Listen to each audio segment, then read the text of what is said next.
The mail cart has a wheel that pulls left. Has for 6 months. I keep meaning to put in a work order, but honestly, I like the resistance. It gives me something to push against. And on a slow Tuesday morning in the Harmon and Slade building, I need whatever keeps me moving. That was the morning before everything changed. My name is Eli Court. I've worked the mailroom at Harmon and Slade Crisis Management for 14 months.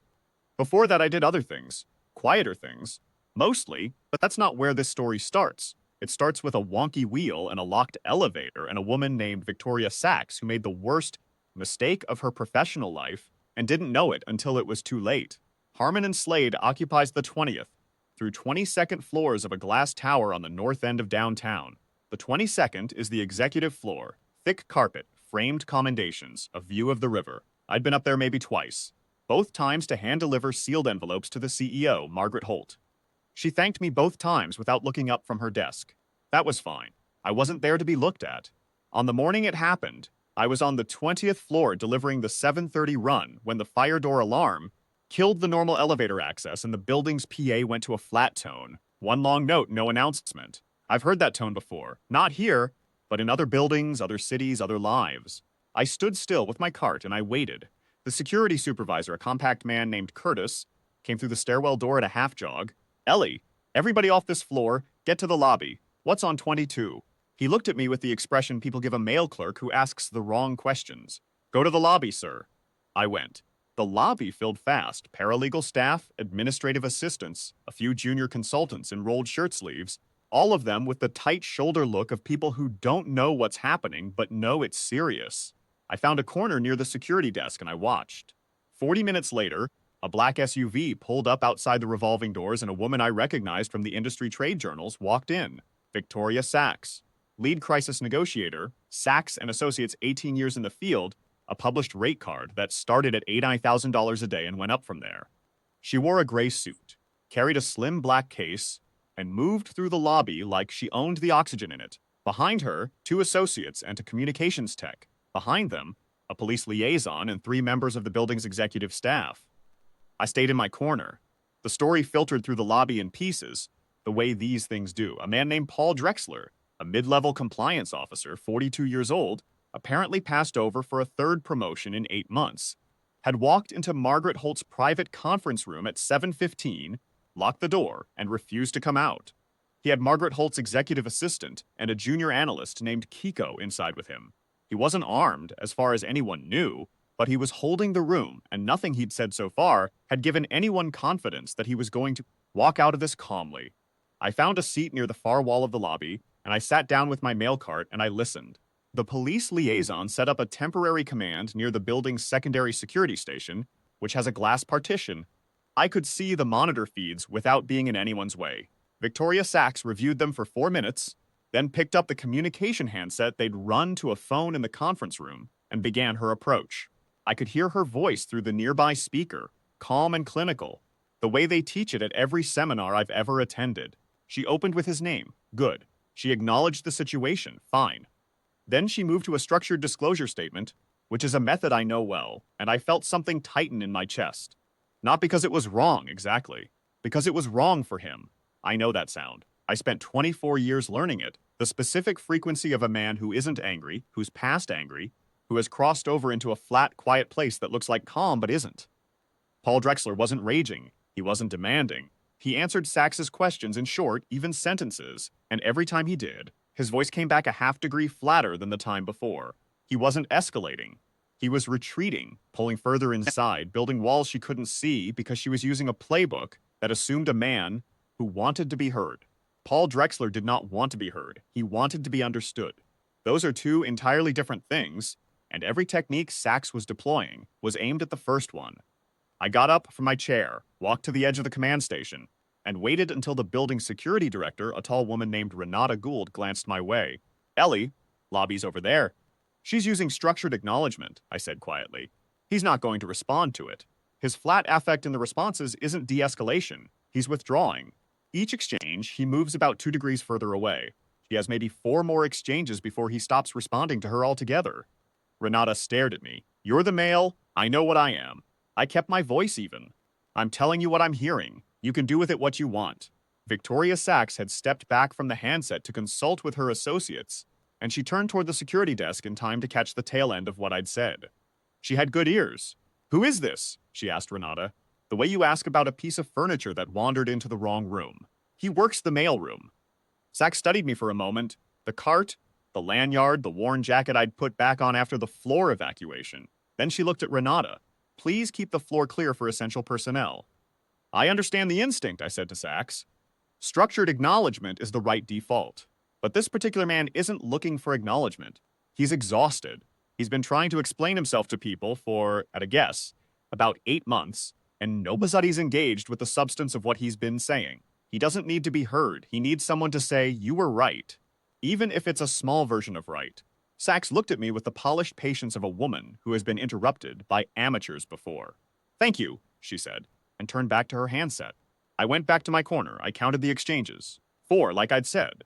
On the 5th, Paul Drexler said, "I don't think we're getting anywhere with this," and the line went quiet. In the next 18 minutes, Sachs tried 2 different methodologies. He engaged with both of them, briefly, and then went flat again.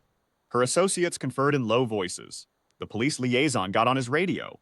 I watched Margaret Holt arrive from wherever they'd been keeping her during the evacuation. A composed woman in her mid-50s, silver hair, the kind of steady presence that earns a room's trust without asking for it. She stood beside Renata Gould and watched the monitors and said nothing for a long time. Then her phone rang. She looked at the screen, and something in her face shifted. She answered, listened for almost a full minute without speaking, and then turned and scanned the lobby with the slow, deliberate look of someone searching for a specific person. Her eyes found me. She crossed the lobby in a straight line. "You're Eli Cord?" "Yes, ma'am. That was David Halsey. He says he used to work with you." David Halsey. I hadn't heard that name in 4 years. The special agent in charge of the Chicago field office, and before that my supervisor for 11 of the 24 years I'd spent with the Bureau. I nodded.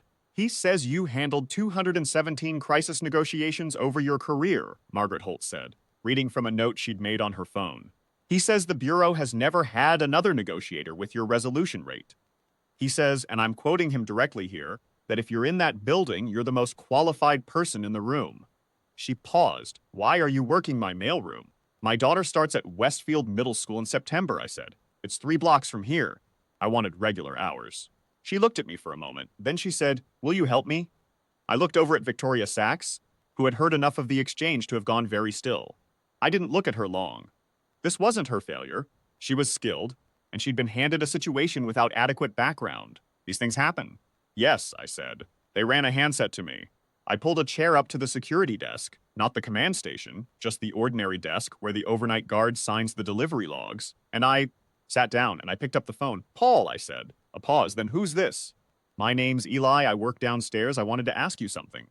Another pause. 'What?' 'That report you submitted in March. The compliance audit on the vendor reconciliation process. Were you the only one who flagged the gap in the third-party verification chain?' The silence that followed was 3 seconds long. I know how long 3 seconds is." "Yeah," he said. I was. "And when you resubmitted it in May, after they sent it back, did anyone ever tell you whether the gap got addressed? Or did it just go into a drawer somewhere?" This time the pause was longer. When he came back, his voice had a different texture, not warmer exactly, but present. "Awake. It went into a drawer." "I figured," I said. "That must have been frustrating." "I've been doing this for 11 years, he said. "I know what a real finding looks like." "I believe you." I meant it. "Can I ask you something else? Are Keiko and Ansel still in the room with you?" "They're fine. I haven't done anything to them." "I know. But I'm guessing Keiko is probably pretty uncomfortable sitting on that conference room floor, and Ansel, is it Ansel? He's probably worried about his wife. She's due in 6 weeks, I think I heard." The pause this time had a different quality, something loosening. "I didn't know that," Paul said. "People carry a lot that we don't see," I said. "You've been carrying something for a while. I think you know this isn't the way it ends for you. I think you know what you want is for someone to look at what you found and say, 'Yeah, you were right. That's a real finding. It matters.' A long quiet. 'Am I right?' I asked. 'Yeah,' he said. 'That's right.' 'Then let me make you a promise. Not as anybody official, I'm just the guy from the mailroom. But I've been in enough of these situations to know that what you did today is going to get looked at very carefully. Your report is going to get looked at very carefully. Not because of the way this ends, but because you made it impossible to ignore. You were right about the gap. That's already true. It was true before today. The question is, what happens next? And I think you already know that the answer to that question depends on how the next few minutes go. I let that sit. What do you say? The line was quiet for 41 seconds. I know because I counted. The old habit, the one that never left. Then Paul Drexler said, okay. The door opened 4 minutes later. He walked out with his head up. I watched them take him into the side corridor. Quiet and calm, no one handling him roughly. Keiko and Ansel came out behind him, and a paramedic met them in the hallway. I set the handset on the desk and stood up. The room was very quiet. Margaret Holt was standing 10 feet away, and beside her was Victoria Sachs, and behind them were the associates and the liaison and Renata Gould and a half-dozen other people who had been watching through the glass. Nobody said anything for a moment. Then Margaret Holt said, "How long has it been since you retired?" 4 years. Why didn't you say something earlier? When you first noticed? I thought about that. Not the answer? I knew the answer. I was thinking about how to say it plainly, the way I like to say things. I tried, I said. Renata told me to go to the lobby. The other woman told me to clear the floor. I looked at Margaret Holt steadily. I'm the mail clerk. When I step outside that, I need someone to tell me it's all right to do that. Someone did, so I did. Margaret looked at Victoria Sachs, and Victoria Sachs had the look of a professional who had just learned something expensive. I picked up my lanyard from the security desk and I put it back on. I've got a 7:30 run to finish, I said. The 15th floor is still waiting on a package. Margaret Holt almost smiled.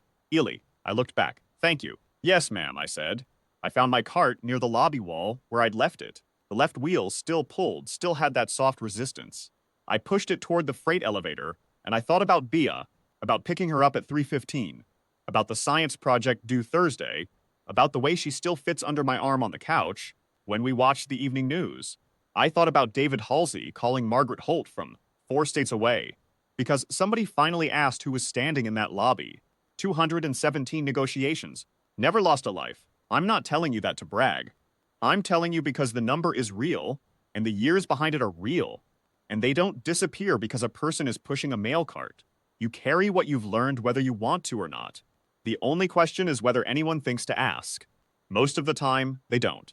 Once in a while, they do. The freight elevator opened. I pushed the cart inside, hit the button for 15, and watched the lobby doors close. The wheel still pulled left. I pushed back.